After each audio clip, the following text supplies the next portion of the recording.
It's the most important meal of the day, or at the very least, the one we rely on to kickstart our morning. Wherever you might be, when you wake up and head outside, you find something special. From the steaming pots of pho on Vietnamese streets to the fresh-baked croissants at a Paris cafe. We might find tradition in lunch and dinner, but breakfast, well, that's all about the soul. But it hasn't always been this way. In fact, for a very long time, it was banned, derided, or even labeled as sin. Today on OTR, we're going back to the beginning to find out how and why we started eating 3 meals a day. We're diving into the stories, the controversy, and the unbelievable adventures behind everything from tea and coffee to pancakes, porridge, and the humble fried egg. And of course, we're food crawling our way through all of it, trying the stuff that together tells a story of culture, innovation, and 5,000 years of fascinating history. This is the story of breakfast.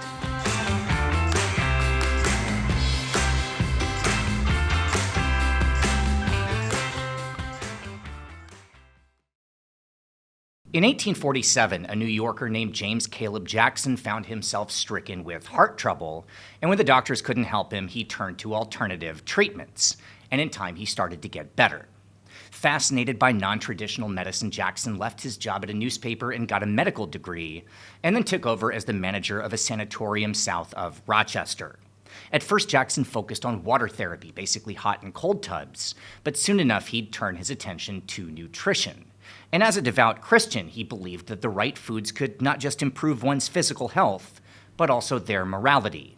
And so he set out to create a dish that would, according to his own writing, stop young men from having sinful thoughts and engaging in deviant behavior. He'd come up with a dense and rock-hard mixture of graham flour and bran and prescribe it to lustful young men with instructions to soak it in milk and eat it first thing in the morning. He'd name it granola, and thus was born the breakfast cereal. Jackson's work would draw a steady flow of believers to his facility, and among them was Ellen Gould White, who incorporated granola into her own teachings when she started a breakaway sect known as the Seventh-day Adventists. And then one of her own followers, John Harvey Kellogg, well, he took it a step farther, marketing granola to the masses and then changing the name to granola after getting hit with a lawsuit. But what would leave an even bigger legacy was when a few years later, in 1894, Kellogg released a new variation, easier to eat and thus more potentially effective at preventing sin. He'd call it cornflakes and then launch an ad campaign promoting the cereal by using the slogan that breakfast was the most important meal of the day. Kellogg might have coined the phrase, but the concept at the time was pretty much correct, as in the newly industrializing world, the morning meal was sacred, the only chance for many people to eat at home and to combine nutrition, family, and local traditions from one side of the planet to the other. And his timing couldn't have been better, as the end of the 19th century was when we see the arrival of what today we take for granted, from India to Southeast Asia, England to Japan. It was a time when marketers and ad agencies, big corporations and small-time entrepreneurs raced to define a new category of food, one that was suddenly essential and only recently allowed, as just a few decades earlier the concept of breakfast was still extremely controversial. It's well documented that breakfast came about because of the Industrial Revolution, because of our new working schedule and the arrival of modernization. But what's not as well known is the story of all the pieces that had to come together over centuries and millennia that set the table, so to speak, for what would come later. The breakthroughs and innovations in cuisine and agriculture, lessons learned from forgotten cultures, and in at least one case, maybe the greatest act of espionage in global history. The story of the day's first meal is unique in the world of food. It's quite possibly the only example of something that developed in 1,000 different ways in 1,000 different places, and then suddenly all at once exploded into the mainstream just about everywhere. So today we're chasing those untold stories. And as always, it has to start somewhere, so that's where we begin, with the first time a culture decided that the only way to begin a day was with a meal in the morning.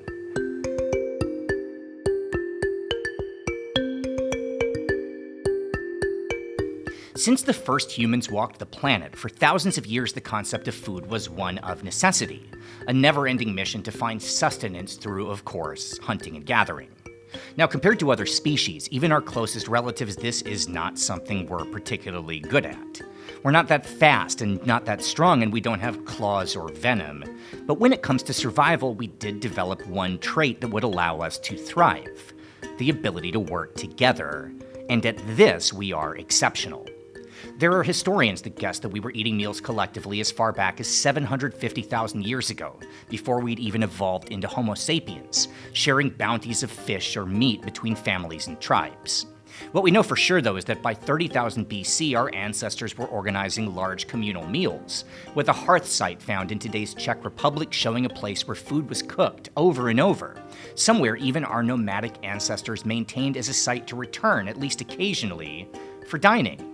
And by the time we built our first permanent settlements, we know humans were eating on a schedule, with a dig site in Israel showing a fire pit surrounded by lots of tools, tortoise shells, and wild cattle, and the means to provide a daily feast to the members of a brand new community.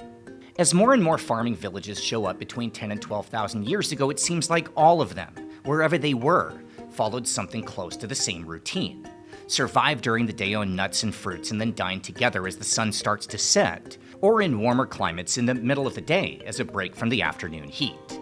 And that's how things would go for the next 10,000 years until around 2000 BC, when we start to see a change: the introduction of a second meal, right at sunrise. Now, I should point out our knowledge of this point in time is limited. It's very possible that somewhere, maybe a lot of places, this was already happening. We just don't have any surviving proof or writing. But what we do know is that in one specific place, almost overnight, the morning meal became essential, right at the dawn of the so-called Middle Kingdom of ancient Egypt. This was a golden age, a time of culture and prosperity and also of abundance, as we see the world's first food markets take shape, with grains and vegetables and dried fish suddenly available to all social classes. And that's important, because the morning meal started out not in a royal palace or with the Egyptian elite, but with the workers of cities like Memphis and Thebes. Staring down the barrel at a full day of hard labor, and with food affordable and always on hand, it became customary for men to begin a day with some calories, specifically bread, beer, and raw onion, the beer most likely used to soften the bread left over from the previous night's dinner.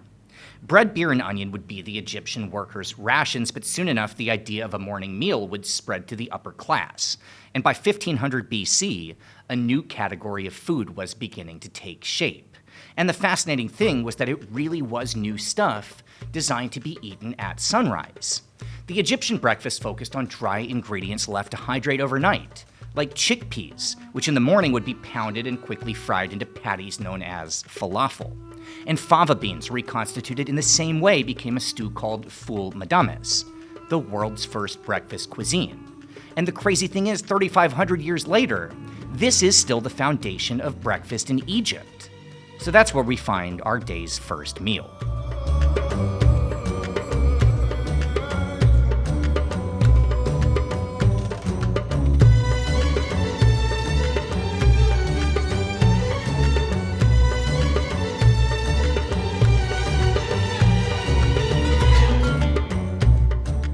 We have to eat all day, so I'm going to keep it small. Falafel. This falafel, this food.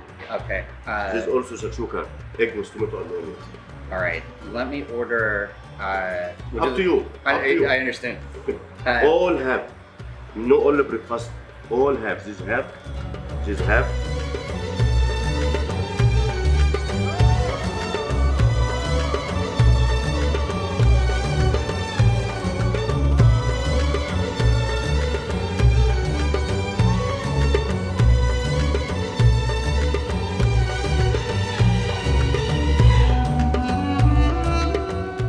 All right, 8 o'clock in the morning, and starting as history does with Egyptian breakfast. So we have the ful, made from fava beans, falafel, which is of course from chickpea, and we have bread and tea and pickles and water, and it's going to be a very long day of eating ahead of us.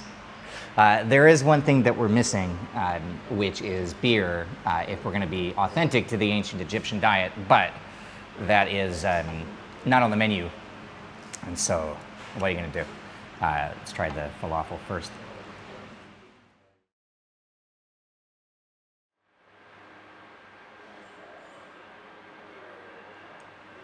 You know, the fun thing is, obviously the dishes have changed.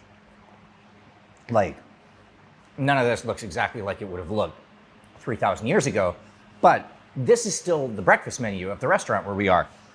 So the same general idea is eating fava beans, you know, kind of cooked into a stew, falafel, bread, all of that is still consumed as breakfast food. And it's like, it's warming, it's filling, it gets you prepared for the day, and it is really absolutely delicious.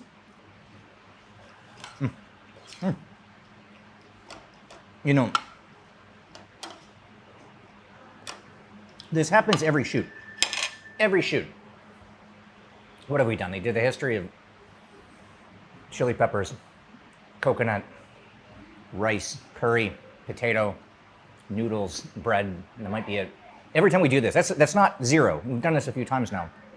Every time we've done this, I always start with overeating. You know, the first restaurant, we're just like, okay, this is going to be an amazing day. I love everything on the table, and we just start eating, and then I forget, and I still forget, that there are like a half dozen more places to go, and the meals are just going to get bigger. This is so good. This is so good. You guys need to come eat.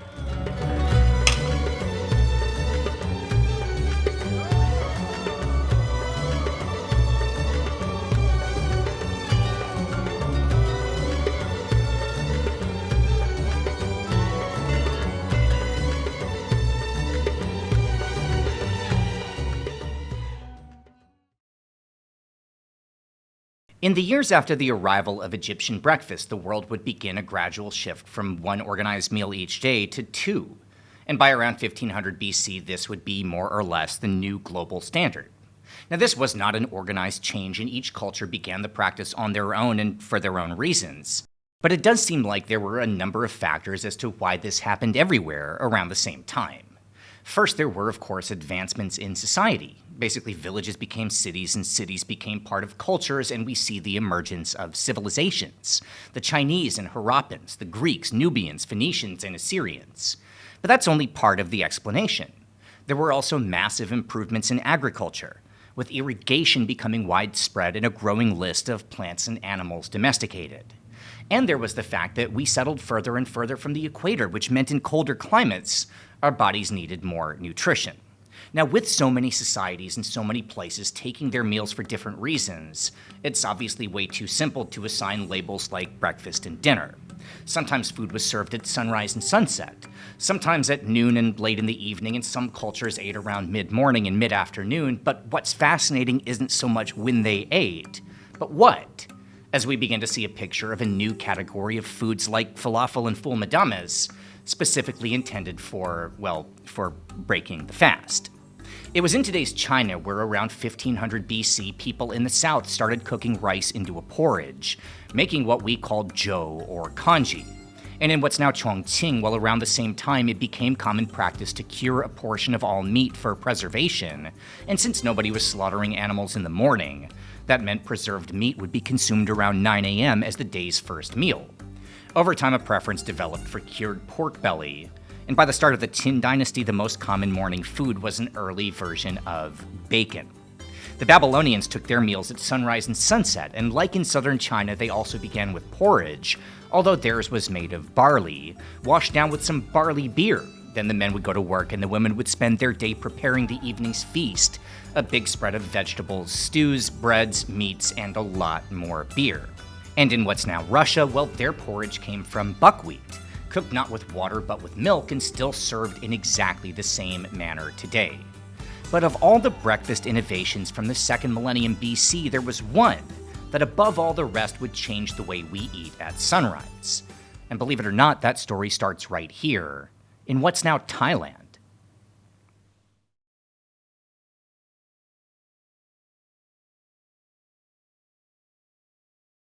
In the long list of animals domesticated by early humans, the chicken came relatively late, somewhere between around 5000 and 3000 BC. Now, considering how ubiquitous the meat is in our diet today and how relatively docile chickens are, you might wonder why it took us so long to get around to farming them. But here's the thing, chickens to the people who lived a very long time ago were very different than the ones we know now. They were small and lean and could fly at least long enough to roost in trees. They didn't have much meat and catching them was annoying, so they weren't valued as livestock even though they were common, endemic to pretty much all of Asia. But there was something different about the breed of chicken native to here, in what's now Thailand. It was called the red jungle fowl, and it had one very unique characteristic. It fed only on the seeds of the bamboo tree, and those seeds are rare and extremely hard to find. So the red jungle fowl evolved an instinct that when food was present, it would eat non-stop, as much as possible. And the Thais figured out that when raised in captivity and fed all the time, they grew big, and they grew quickly. Now, this made them attractive to the early Thais, but not for the reasons that you might think. The local people saw them as violent and aggressive, so they raised them for sport. And to this day, cockfighting is the unofficial national pastime of Thailand. The Thais also used their domesticated chickens in trade, sending them first to China around 2500 BC, as the Chinese believed that they were magic, since every morning it seemed like roosters predicted the future by announcing the sunrise. We finally see chickens become a regular source of food about 500 years later in southern India, the states we now call Tamil Nadu and Karnataka. But when they appear in the archaeological record, it wasn't chicken meat that would become part of the local diet. It was the eggs, collected fresh every morning like a magical gift from the breakfast gods, a ready-made source of protein that simply appeared overnight. Now, this wasn't the first time humans ate eggs as food. I mean, since the beginning of time, our ancestors were foraging them from nests, and early Scandinavians even domesticated water birds for the purpose of consuming the eggs. It's even said that scrambled eggs came from cultures in the Fertile Crescent figuring out how to prepare the eggs of ostriches, which were so big that they could feed an entire family. However, it would be the domestication of chickens that would change the morning meal forever, and before long, southern India would take over as the ancient world's breakfast capital.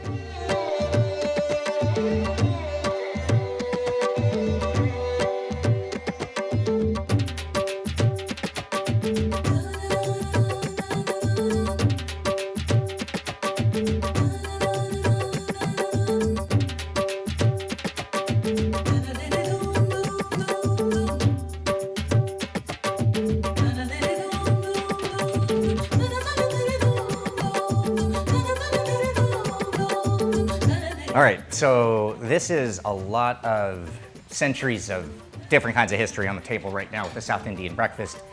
2,000 years for the vada, dosa is about 1,500 years. This is at least 1,200 years old, and then eggs, the first record of any culture using eggs as a source of food. And normally this would be the kind of thing when we're telling all these different stories that we'd separate this into a few different meals, but go big or go big or go home.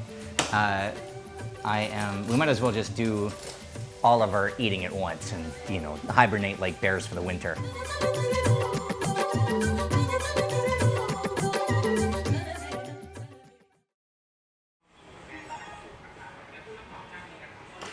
All right, so I'm going to talk you through what we have on the table. So this is kind of what you would call, and I know it's a horrible, bad translation, but it's like an Indian donut. It's like a savory donut. The vada, this is at least like 2,000 years that this has been made. You see all of these are served with similar sides, the coconut chutney. The idli, which is the kind of classic breakfast food of South India. This is at least about 1,200 years that this has been eaten in this way, in this case served with the sambar, the coconut chutney, and the dal, and that's the same sides that are served with the dosas, which again for like more than 1,500 years we've seen that in this region, and eggs, because when we're talking about the contributions of Indian society to the history of breakfast, eggs goes back further, at least in terms of writing and archaeology, than anywhere else. We got to keep that in mind. Again, when we're talking about, well, we can't say for sure that South India was the first place that was ever eating eggs as a food source. It's just there's a lot of writing that survives. By the time we're about, 3,500 years ago, we start seeing this sort of all over the world. So we can't definitively say that it started here, but we know that it's been eaten as a part of Indian diet for a very long time. What do we want to start with?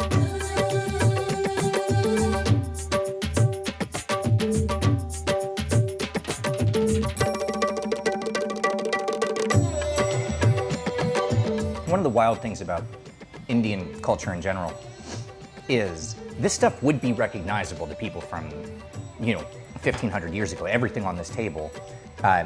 Obviously, some of the ingredients are newer arrivals. We see tomato, for example, coming over from the New World, potato. But other than that, again, this is really sort of exactly as we see it described a really long time ago. And with the dal too. Dal is that's about as old school as it gets.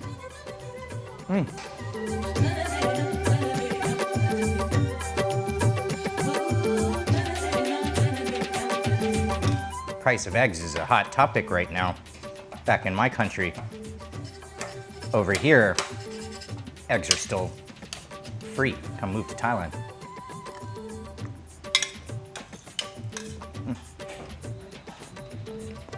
If you really need me to describe to you what a fried egg tastes like, you can look it up.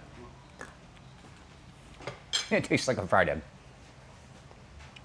Guys, come eat. Everything's delicious and filling. And this is not made for people who still have 4 or 5 more breakfasts ahead of us. In the year 401 BC, the Persian prince Cyrus the Younger was unhappy with his position in the empire's palace, passed over for the throne in favor of his brother, Artaxerxes. So he decided to seize power, and as an army, he hired a group of 10,000 Spartan mercenaries under the direction of General Clearchus.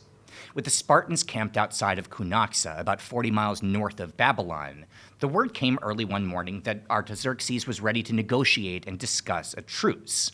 But receiving this message, Clearchus, according to legend, said no, declaring, and I quote, "You can report to him that we must have a battle first, because we've had no breakfast, and no man alive would dare talk to the Greeks about a truce unless he first provides them with breakfast."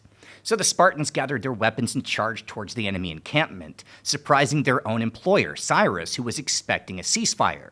Cyrus, in a panic, raced towards the battle, fell off his horse, was shot by a dart, hit his head on a rock, and died, and thus would end his rebellion. But the point is, the Greeks loved breakfast.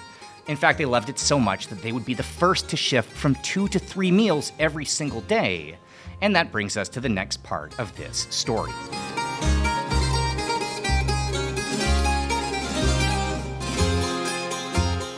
To arrive in Athens in the 5th century BC would have been to find oneself in the new global center of arts and culture. This was the time of Sophocles and Euripides, the golden age of theater. It was when Pericles oversaw the construction of the Parthenon and when Socrates was spending his days philosophizing about life and morality. And it was within this background of progress and innovation that we see the first example of a culture dining on a schedule that looks the same as ours does today. The Hellenic breakfast was called akratisma, and it could be as light as a glass of wine and a plate of figs or olives, or as filling as tiganites, pancakes drizzled with honey served alongside cultured milk, what we now call Greek yogurt. And this 3-meal routine would not be meant just for workers. It was for everyone, from the philosophers and politicians to, of course, the Spartan soldiers, who gave the responsibility for cooking the morning meal to young boys not yet old enough for battle.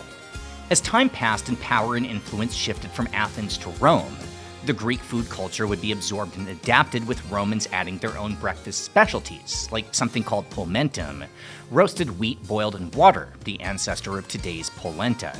And it was also in Rome where we see leftover bread soaked in milk and eggs then fried, what would much later become known as French toast. So epic were Roman mornings that they even added a 4th meal, a second breakfast taken around 10 a.m., featuring eggs and sausages, wine diluted with water, and bread dipped in olive oil, before feasting in the late afternoon and finishing with a light dinner after sunset. As the Roman Empire spread out across much of the Western world, so too did their penchant for grand indulgence. From North Africa through Europe and the Middle East, it became customary for those who could afford it to enjoy fine food throughout the day, from dawn to dusk. And then Rome would fall. The world would enter a new era, and the new center of European power, the Catholic Church, reminded everyone that gluttony was a sin, and it was time to chill out on all the feasting. This would be the end of breakfast, and for the next few centuries, no other culture, at least on record, would eat 3 times a day. For the former subjects of the Roman Empire, breakfast, both of them, would disappear, and the people would return to eating as their ancestors had thousands of years earlier. Now, the dishes that had been breakfast foods didn't disappear altogether. Some would be kept alive as holiday delicacies, and others might become afternoon or evening staples. But the heyday of breakfast was over, and wouldn't return until the Industrial Revolution. But there would be one important legacy of the new conservative era, one we see in our everyday language. Without a dedicated morning meal, the medieval Europeans broke their fasts at midday, which, since Latin was still widely spoken, would be given the common name disjunare, or literally breakfast. To the Gauls of what's now France, this word would evolve into déjunares, then déjeuner, then dinner, once that word reached England. Dinner to the French would be the biggest meal of the day. At night, it was customary to have just a simple bowl of soup, so the evening meal came to be known as supper. But in England, the big meal would be served at night, and their own breakfast was a humble midday porridge or even a flagon of ale, which they referred to as nuncheon, Middle English for a noontime drink. Nuncheon would evolve into luncheon and then lunch, and dinner would become the word for dinner. The term breakfast, by the way, wouldn't show up in writing until the late 15th century, almost exactly 1,000 years after the fall of Rome and the ban of the meal itself. And since it would take that long for the concept to return to Europe as well, we need to take a trip around the rest of the world. Because in the Middle Ages, that's where the story shifts.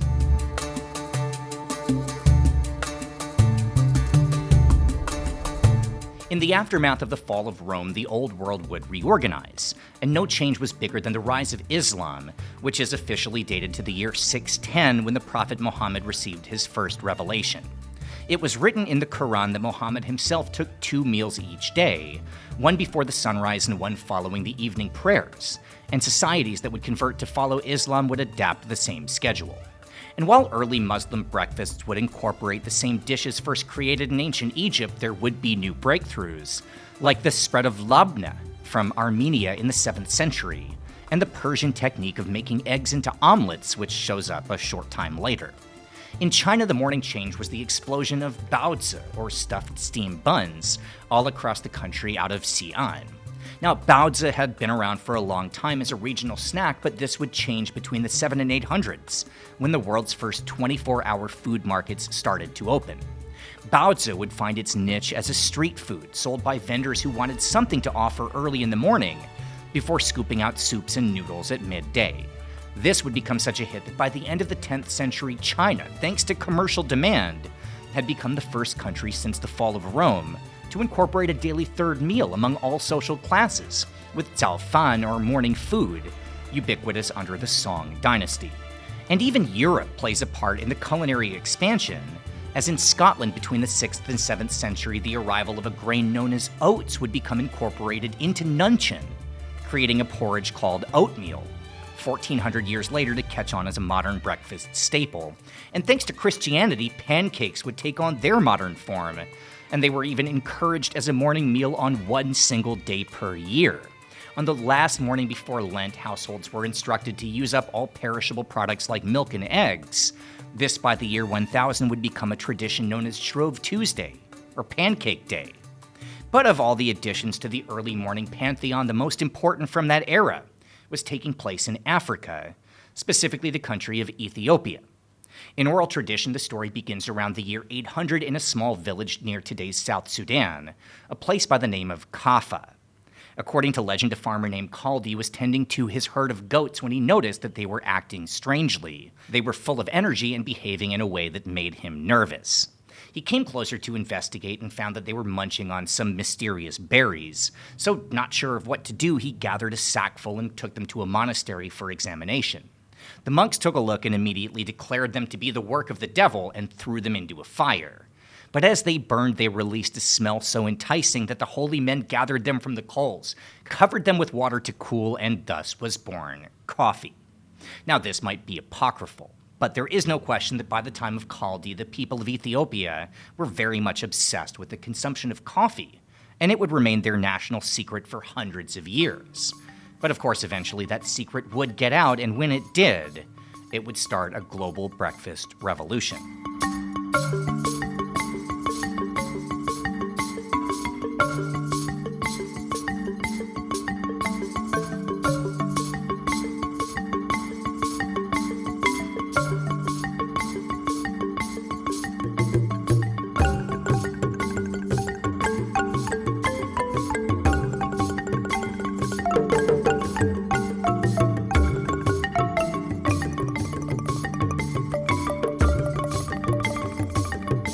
It's estimated that the world consumes a staggering 2.25 billion cups of coffee every single day.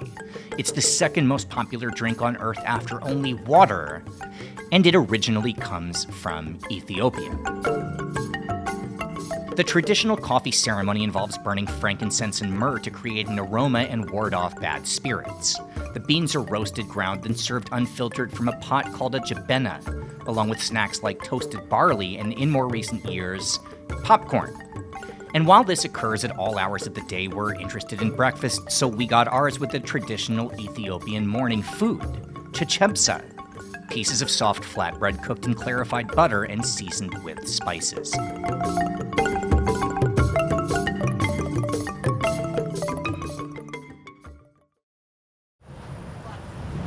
Okay, so if somebody has gone to Ethiopia and they did not have coffee, they have not been to Ethiopia. Yeah, without coffee, nothing happens in Ethiopia. Okay. Tell me about first of all, like what makes a good Ethiopian coffee? Yeah, that's the birthplace of coffee is in Ethiopia.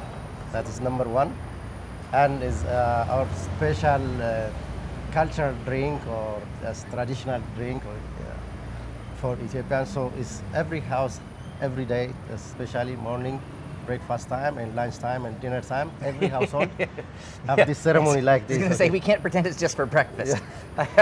Yeah. We were driving through Ethiopia, and there's a law that foreigners can't rent a car, or there used to be. I don't know if that's the case anymore. And it's kind of, a lot of the laws are a little bit vague, but we ended up hiring a driver. Okay. And so he brought us around in his family car, and if we went 3 hours without stopping for a coffee, we'd have to stop for a coffee. We couldn't, every 3 hours we had to find a place, driving? Okay. pull off the road, pull over stop, sit down, relax, get a coffee, and then keep going. Yeah.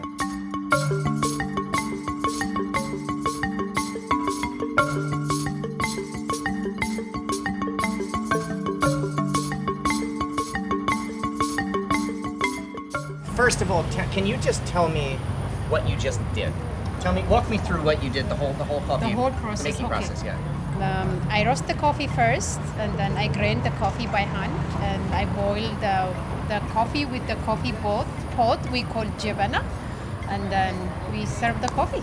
That's all. That's the whole process. You make it sound like it's simple, but it's. It's not really simple actually, but for us. I tried one time. You know the way that you're roasting the beans on charcoal. You know how easy it is to burn? Oh, It's yes. really easy to get that wrong. Yeah, because it's easy for us because we use it since we are a childhood. We use it since we are a baby at home every day, so it's very easy for us.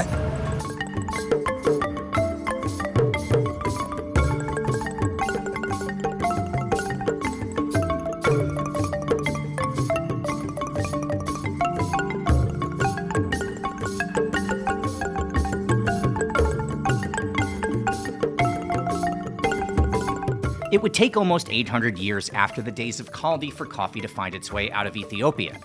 Shipped first to Yemen in the 15th century, where it would arrive in port at Al-Mocha, anglicized as mocha, and from there it would begin to spread throughout the Muslim world.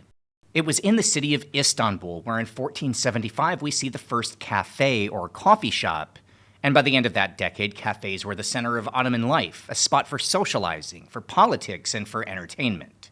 When the Turkish army under Suleiman the Magnificent set off on a campaign across Western Europe, they would bring cafes with them, and the earliest would catch on in Vienna in the year 1529. In that city, the drink would transform into something close to the modern form, with the Austrians inventing the coffee filter, pioneering the addition of cream and sugar, and over time offering a new list of snacks meant as a coffee pairing, things like pastries and the kipferl, which would evolve into the croissant. But once again, the church would step in and shut down this new obsession. See, to the leaders of the Vatican, coffee was a Muslim drink, so it should be banned and forbidden. Shipments were confiscated and Viennese cafes were forced to close, but at least this time, the ban would be short-lived. And that's because in the year 1600, Pope Clement VIII was given a taste of a freshly brewed cup of coffee, upon which occasion he was said to have exclaimed, quote, "Why, this might be Satan's drink, but it's so delicious that it would be a pity to let the infidels have it to themselves." So he blessed a bag of coffee beans, declared the drink to be officially Christian, and for the first time in 1,000 years, breakfast, at least in some form, was back in the Holy Roman Empire, just in time for European mornings to be turned upside down by the traders of the Columbian Exchange. And for the first time, that brings us across the Atlantic as the story shifts to the New World.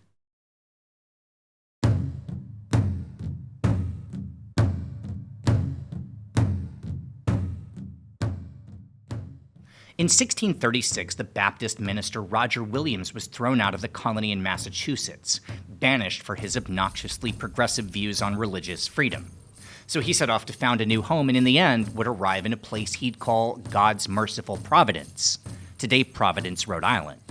Now, winter in Rhode Island is tough, especially for an aspiring new colony, but Williams had assistance, help offered by the local indigenous tribe, the Narragansett. The tribe's chief, or sachem, was a man named Canonicus, and under his instruction, his people would teach the European settlers the recipe for their staple food, a kind of cornbread that Williams and his followers would give the name Johnny Cakes. It was the Narragansett breakfast and a critical source of nutrition in the cold months, and to this day it's a revered food in the state of Rhode Island. This would not be the only native dish to find its way into the new colonial breakfast. The settlers in what's now Georgia and Tennessee would learn their own morning meal from the Muskogee tribe, a delicacy of cornmeal treated with alkaline and then stirred into hot water, what we now know as grits. But the native specialty that would make the biggest impact would be encountered further to the south, when the Spanish arrived in Mexico in 1519. It was the pride of the Aztecs, a drink called chocolatl, translated to bitter water. It was made by drying the seeds of the cacao fruit, grinding them into a powder, then adding cornmeal and chili. This would then be mixed with water and shaken like a cocktail until it started to foam. The conquistadors did not immediately warm to this drink, writing that they found the taste confusing. But cacao was so important to the Aztecs that they used the beans as currency, and the Spanish figured, what the heck, we might as well bring some back to the palace, and chocolatl would be presented to King Charles V. Now, to appeal to the royal palate, the kitchen made a few adjustments, skipping the chili and cornmeal and adding sugar, and serving the whole thing hot and so thick it had to be eaten with a spoon. The king declared this to be delicious, and soon enough he was insisting on a serving every morning before leaving his chamber. Within a short time, all the high society Spanish lords and ladies were following this custom, and given that Charles was also the Archduke of Austria, the Lord of the Netherlands, and the Holy Roman Emperor, well, chocolate would spread among the elite all across Western Europe. But there was one major problem, which was that the church still believed a meal at sunrise was a sin. Now, King Charles really wanted his breakfast chocolate, so he came up with a plan. Because drinks like coffee were acceptable, he wrote to the Pope to petition for chocolate to be declared a liquid, not a solid. And this would set off a 200-year fiasco as hot cocoa divided the Christian world. The debate over the acceptability of chocolate would devolve into the biggest fracas in church politics since Henry VIII got tired of Anne Boleyn. Catholics divided into factions for or against King Charles's breakfast. To the Dominicans, it was offensively indulgent, while the Augustinians aligned with the king.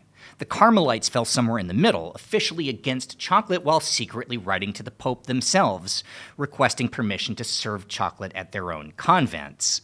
And then there were the Jesuits, who saw a business opportunity and planted cacao farms in the New World, financially investing in its production. The debate would simmer all the way into the 18th century when Pope Pius VI finally put the issue to rest and fully legalized chocolate.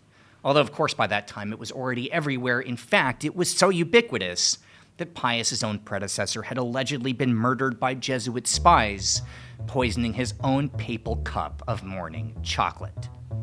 Anyway, let's have some bitter water.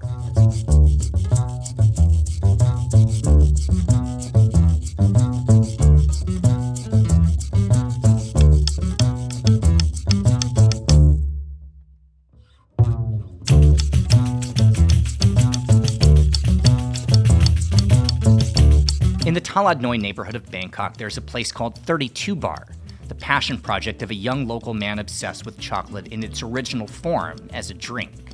Until a few months ago, it was just a folding table set up outside, and he would make each cup just like the Aztecs. Well, without the chili.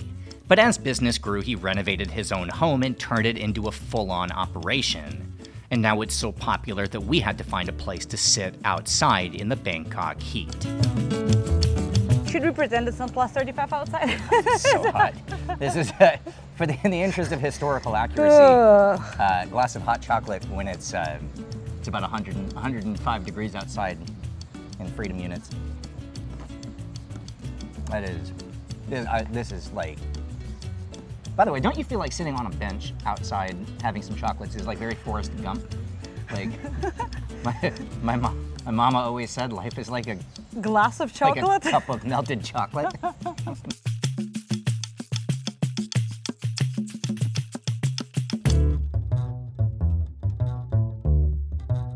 Imagine what a revelation this flavor was to people who'd never tried. We just take chocolate for granted. How old were you the first time you tried chocolate? 0? 23. We didn't have chocolate in Russia. You were the wrong person to ask.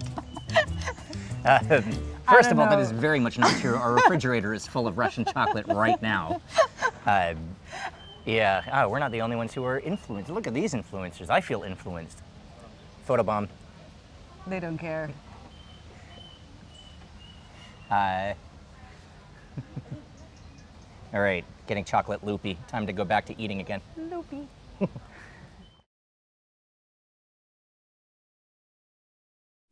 In the 1770s, when the Pope gave his blessing to chocolate as a breakfast meal, the world was still a collection of countries and cultures, all following their own unique schedules for eating, based on their local traditions, food availability, and also the working hours for farmers in the fields. American colonists tended to eat 3 times daily, with the first meal taken around 5 a.m. before the sunrise. Most commonly oatmeal, the Johnny cakes of the Narragansett, or simply leftovers from the previous dinner. The Turks of the Ottoman Empire ate twice according to Muslim tradition. Their breakfast was served mid-morning and leaned savory, with bread, cheese, and olives, and of course, Turkish coffee. The Pacific Islanders of Polynesia also took 2 meals a day, with their first considered the most important, typically based around poi, a native specialty of pounded taro that would be prepared by the women of a household starting at sunrise. And in China, there was something of a class division under the Qing dynasty. Eating 3 times a day had gone out of fashion, seen not as gluttonous, but as the opposite, an indication of a need for calories due to manual labor, with the wealthy taking just a single large meal around 3 in the afternoon. Even in the palace, there were only 2 meals served, the first almost always a bowl of bird's nest soup. A trip around the world in the late 18th century would have been to encounter an endless amount of customs, all unique and independent. But that was about to change, thanks to the Industrial Revolution, the spread of colonialism, and most of all, one single act of espionage that would, in its own way, usher in the modern breakfast era.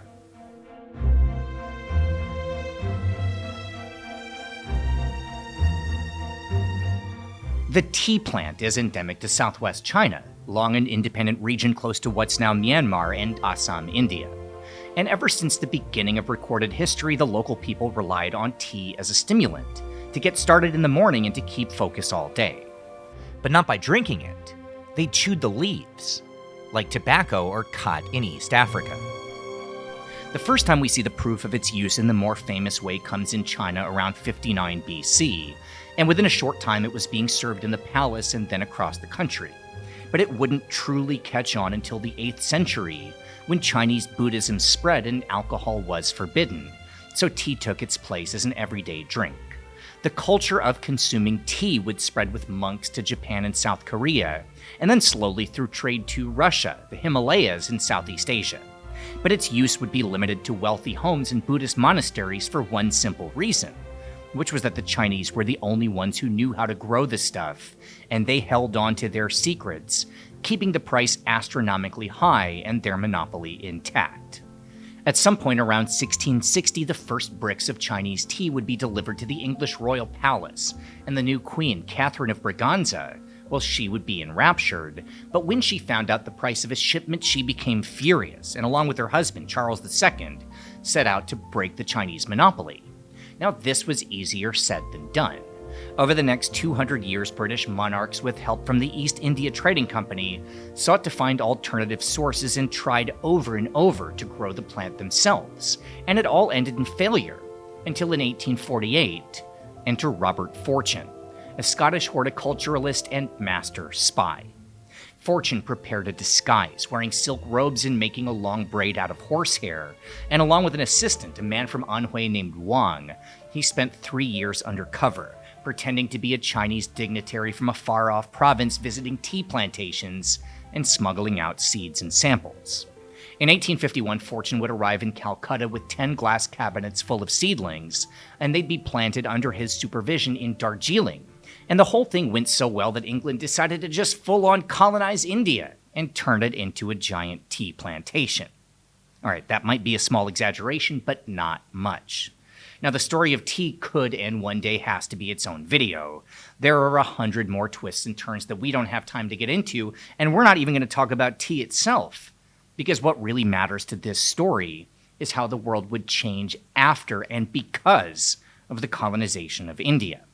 Between 1858, when the British Raj began, and the start of World War I in 1914, around 30 million square kilometers of land, more than half of the world's livable area, would be colonized by just 9 countries, 7 in Europe plus Japan and the US. And just like the first age of colonization saw ingredients spread everywhere, well, this would be a new Columbian exchange. Except not for fruits and vegetables, but for breakfast foods. Let me explain. The race to colonize the world coincided with something else that was obviously incredibly important, which was the Industrial Revolution. Starting in the middle of the 19th century, our entire civilization shifted towards a new economic system, with mass production and factories and an endless need for resources. And on a fundamental level, what that meant was that people everywhere started to have a structured workday. In the beginning, usually stretching from 8 o'clock in the morning until almost midnight. And since most of it was being run by the same 9 countries, well, that meant that we really did all pretty much get on the same schedule almost overnight. Because we now took our lunch in workplace canteens and didn't get home until late at night, the only chance for families to eat together and for workers to get any real nutrition was suddenly breakfast time, and cuisine would change accordingly. The colonial powers would bring their own morning traditions to countries that hadn't previously had their own, like the British tea and toast, or the Scottish staple of oatmeal, becoming ubiquitous throughout the Crown holdings, from Australia to Canada, Southern Africa, Hong Kong, and parts of Southeast Asia. With the French came coffee, introduced along with croissants and crusty breads to Vietnam and Cambodia, West Africa, and the islands of Madagascar and Mauritius. And the Dutch, well, they brought their pancakes to Indonesia and to their colonies in the Caribbean, like Curaçao and Saint Martin. And it wasn't just European food that would become the norm in the new industrial culture. Sometimes countries used to eating later in the morning simply adjusted the schedule, with the vadas and dosas of southern India now served at sunrise, and it would be the same with Mexico's chilaquiles and the pupusas of El Salvador. Sometimes meals previously meant for holidays were repurposed as a new breakfast, like Russia's blinis, a descendant of the Greek tiganites, or entirely new creations were invented to fill the morning function, like Vietnamese pho, first served as a breakfast food outside textile factories in Nam Dinh. Chinese merchants set up breakfast businesses everywhere across Asia, turning zhou and baozi into morning staples throughout the continent and later wonton soup, once Cantonese migrants spread through the region in the 1930s. And speaking of breakfast as a business, it was in the UK where makeshift restaurants sprung up selling piles of hearty British favorites to the coal miners, a substantial and filling meal that would become known as the full English breakfast. At the time of John Harvey Kellogg's ad campaign describing breakfast as the most important meal of the day, it was true, without question. And it would remain that way for another generation before the world would finally begin to see labor laws, cutting down the factory time and sending workers home again in time for supper. But by that point, our tastes had changed. We'd fallen in love with our favorite morning foods, and breakfast was here to stay, from one corner of the world to the other. So since we've only had coffee and hot chocolate since the fall of Rome, well, we've got some catching up to do.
The entire field of advertising, everything from the agencies of Mad Men to the targeted stuff you see while you're watching this video, well, all of it traces back to one man, the father of using psychology to get you to buy stuff, and of course the nephew of Sigmund Freud.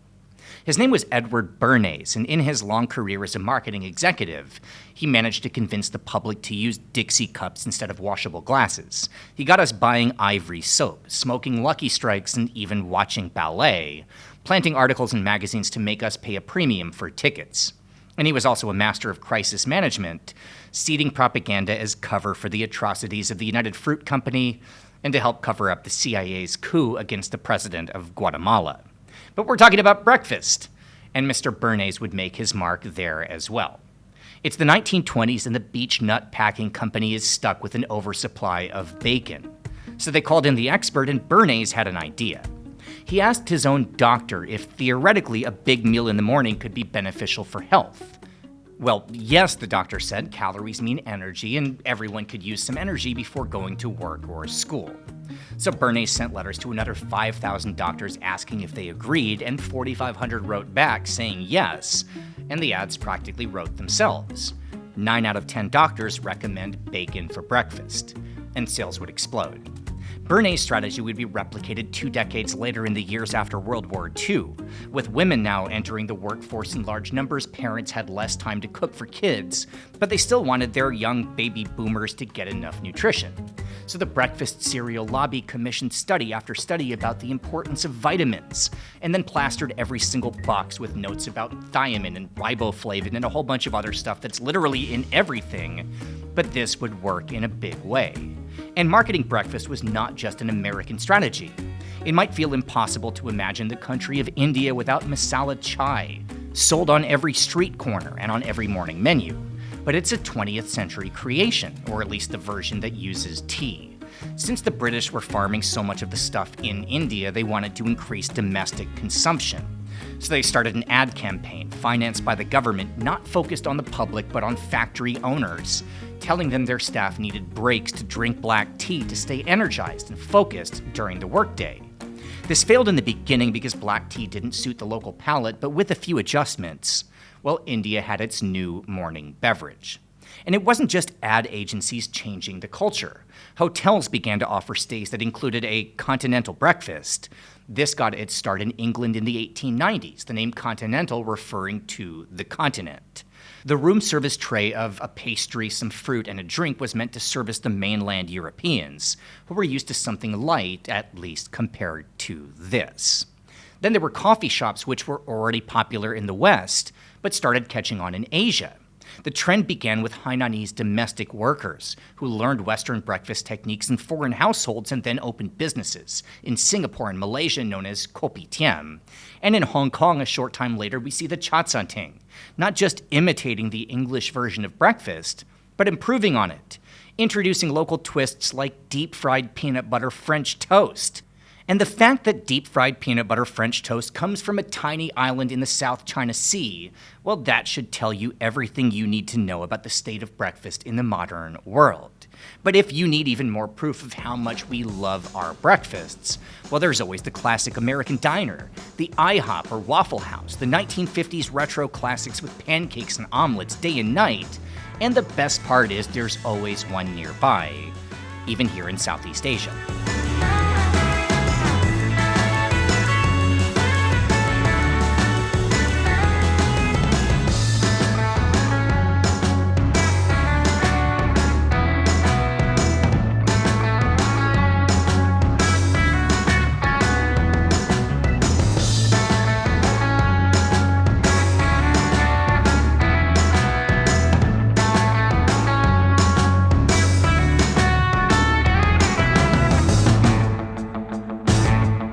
Okay, let me tell you, out of everything on this table, let me tell you what I ordered. Pancakes. This was supposed to be what we were all sharing. It's been a very long day, but when you're friends with the chef and owner, things just materialize out of the blue and end up on the table. So we have a classic, this is usually like a one-person American breakfast. You know, when I was in America, you start every day with some buttermilk pancakes, biscuits and gravy, chicken and waffles, Cobb salad, milkshake, and this is not, ironically enough, the only non-American thing on the table is the American fried rice, which is a Thai dish, but it's made with rice cooked in ketchup, as delicious as I'm sure that sounds. Thankfully, I'm still buzzing from the glass of chocolate and the Ethiopian coffees. Those two things, like my sugar and caffeine level has powered me through. The driver in our car on the way here wanted to take a wrong turn, and I almost punched a hole through the windshield. I'm like one step away from just like taking off into orbit. Anyway, diner food. Diner food! Let's milkshake this. At this point, I am basically like turning myself over to the gods of breakfast. How is it? It's good.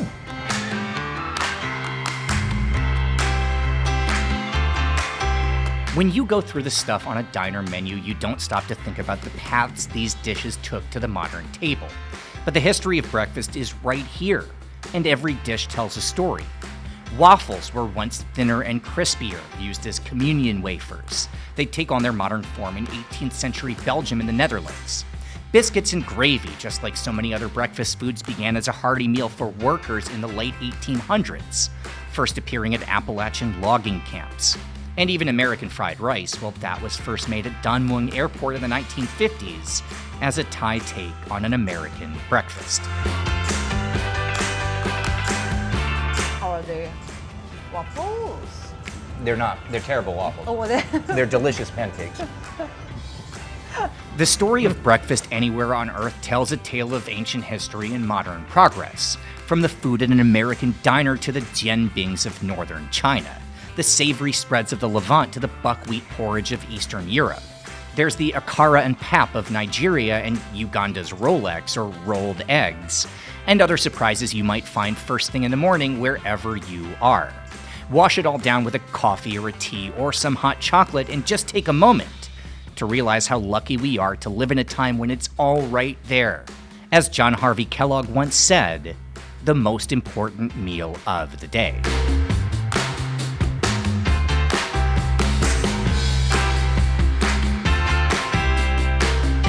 Subscribe to the channel for more from OTR. Thank you so much to everyone who supports us on Patreon. It really helps to keep us going. Find links below for our Patreon and social media, and we'll see you soon.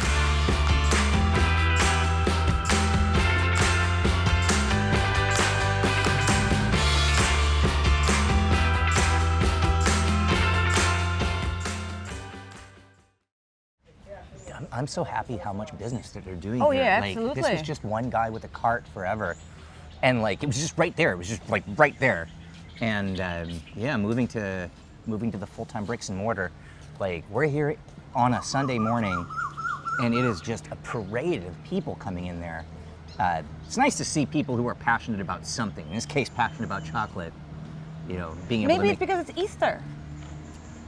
Chocolate. You guys go ahead, no problem. No problem. Keep going. Thank you. Yeah, It's all right. don't be sorry. We're like, Chocolate. are we no? being assholes by just sitting on here, We like are blocking everybody's? influencers. We're Go ahead, being please. Like, sorry, we're Should TikToking in we here. just pose? We